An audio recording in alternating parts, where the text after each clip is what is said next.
পরিবার পরিজনের সাথে ঈদ উৎসবে অংশ নিতে শেষ মুহূর্তে রাজধানী ছাড়ছেন নগরবাসী। ভোর থেকেই টার্মিনালের দিকে ছুটছেন নগরবাসী। গাবতলীতে ভিড় বেড়েছে ঘরমুখ মানুষের। ঈদযাত্রার তৃতীয় দিনের খবর জানাতে গাবতলী বাস টার্মিনাল থেকে যুক্ত আছেন সহকর্মী শাহরিয়ার জামান পুলক। পুলক, জানাবেন ভোর থেকেই তো বাড়ির পথে ছুটছেন অনেকে। বাস টার্মিনালে বাস পেতে কোনো ভোগান্তি হচ্ছে কিনা?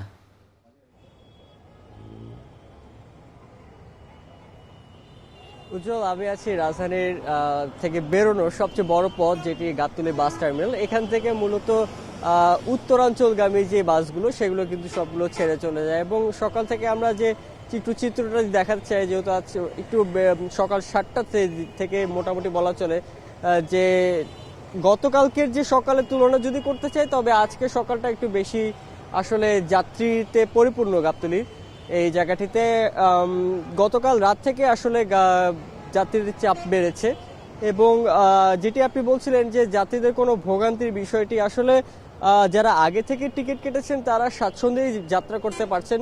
যারা অল্প দূরত্বে যাত্রা করার জন্য বেরিয়েছেন এবং যেসব রুটে কোনো আগাম টিকিট কেনার কোনো রীতি নেই, সেসব রুটের মানুষজনগুলো আসলে আজকে ভোগান্তিতে, এবং গতকালকে আমরা দেখেছি যে ভোগান্তিতে পড়েছে। তাদের আসলে টিকিট পাওয়া যাচ্ছে না, এরকম একটি অভিযোগ রয়েছে। এর পাশাপাশি আরও একটি অভিযোগ তারা বলছেন যে এই যে এখন যে ঈদকে সামনে কেন্দ্র করে ভাড়ার যে নৈরাজ্য, সেটি একটি সমস্যা।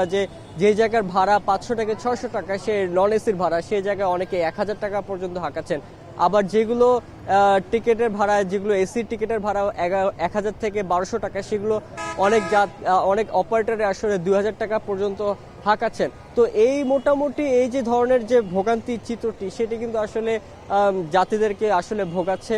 এবং এখন যদি একটু বর্তমানে চিত্রটি দেখাতে চাই, এখন কিন্তু টেকনিক্যাল থেকে শুরু করে আমিনবাজার পর্যন্ত গাড়ির একটি বিশেষ ভালো একটি জটলা লেগেছে। এবং এই যানজটটি আসলে আরও দুপুর নাগাদ আরও বাড়বে বলে আশঙ্কা করছে যারা কর্তৃপক্ষ রয়েছে। তবে কর্তৃপক্ষ আমাদেরকে একটি বিষয় জানিয়েছে যে তারা অনেক লোকাল বাসের ক্ষেত্রে এই বিষয়টি হচ্ছে যে জ্বালানির ক্ষেত্রে তারা এই ধরনের একটি সমস্যা পড়ছে। যেমন বড় বড় অপারেটর যেগুলো রয়েছে সেগুলোর হয়তো জ্বালানি পেতে সমস্যা হচ্ছে না, কিন্তু যেগুলো লোকাল বাস রয়েছে সেই লোকাল বাসগুলোকে আসলে জ্বালানিতে নেওয়ার জন্য, তেল নেওয়ার জন্য পাম্প থেকে অগ্রাধিকার দেওয়া হচ্ছে না, যার ফলে তাদের ঘন্টার পর ঘন্টা আসলে অপেক্ষা করতে হচ্ছে।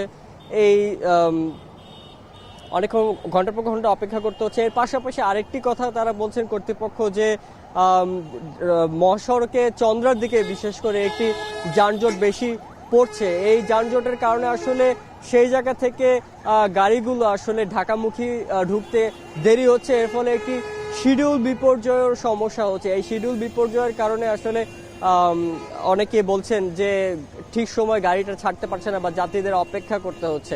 এবং ভাইরাস যে নৈরাজ্যের বিষয়টা আমরা বলছিলাম যে বেশি নিচ্ছে, সেটির আরেকটি কারণ আমাদেরকে কর্তৃপক্ষ থেকে জানিয়েছে। অনেকেই আসলে যে বিষয়টি নাকচ করেছে, কিন্তু অনেকেই বলছে যে যারা স্টাফরা রয়েছেন বিশেষ করে, তারা বলছেন যে এই যে ভাড়া বেশি নেওয়ার কারণটি, সেটি হচ্ছে গাড়ি যে ফিরতি পথে খালি ফেরত আসে, সেই বিষয়টি তারা বলছেন যে ফিরতি পথে খালি ফেরত আসার ফলে বেশি ভাড়াটা তারা নিচ্ছেন। তো উজ্জ্বল, আমার কাছে এই ছিল রাজধানীর গাবতলী থেকে সর্বশেষ।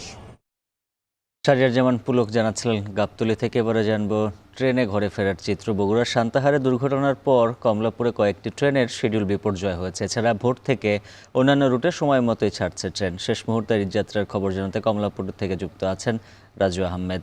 রাজু, জানাবেন বগুড়ার দুর্ঘটনায় কোন কোন ট্রেনের শিডিউল বিপর্যয় হয়েছে?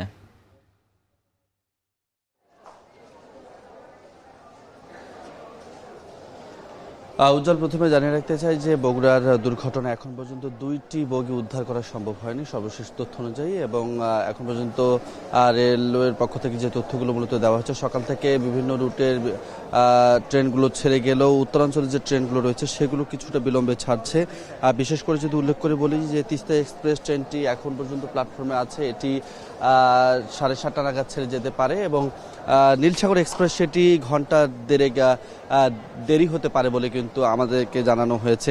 এছাড়া অন্যান্য যে ট্রেনগুলো রয়েছে সেগুলো শিডিউল এখন পর্যন্ত তারা ঠিক রেখেছে। তবে ট্রেন মূলত প্ল্যাটফর্মে প্রবেশের আগ পর্যন্ত সময় নির্ধারণ তারা করতে পারছেন না, এমনটি কিন্তু জানানো হয়েছে। আর সেই সঙ্গে যদি একটু জানিয়ে রাখতে চাই উজ্জ্বল, যে যেহেতু ট্রেন দুর্ঘটনার খবর আছে এবং সেই সঙ্গে শিডিউল বিপর্যয়ের খবরও রয়েছে, সেই জায়গা থেকে যাত্রীরা কিন্তু আগেভাগে আসছেন যাতে রাস্তায় বা কোনোভাবে কোনো সংকটে তারা না পড়েন, সেজন্য তারা আগেভাগে এসেই এই রেলওয়ে স্টেশন প্ল্যাটফর্মে তারা অপেক্ষা করছেন এবং উপচে পড়া ভিড়, গতকাল যে ভিড় ছিল সকালের দিকে সেই ভিড়ের থেকে কয়েক গুণ ভিড় কিন্তু এই কমলাপুর রেলওয়ে স্টেশনে বেড়েছে। এবং যে চিত্র কথা আমরা বরাবরই শুনে থাকি, ভোগান্তির যে অভিযোগ, সেই ভোগান্তির অভিযোগ যাত্রীরা করছেন এবং চিরচেনা যে চিত্র মূলত ঈদ যাত্রার অর্থাৎ অব্যবস্থাপনার যে চিত্র, সেটি কিন্তু একেবারেই এবারও ভেসে উঠেছে।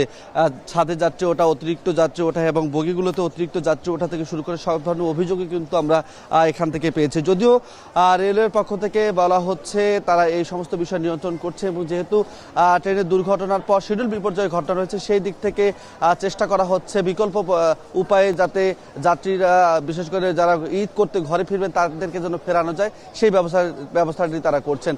উজ্জ্বল, এখন পর্যন্ত এই ছিল আমার কাছে সর্বশেষ। পরবর্তীতে আবারও আমরা বিস্তারিত জানাতে পারবো। উজ্জ্বল। কমলাপুর রেল স্টেশন থেকে যুক্ত ছিলেন রাজু আহমেদ।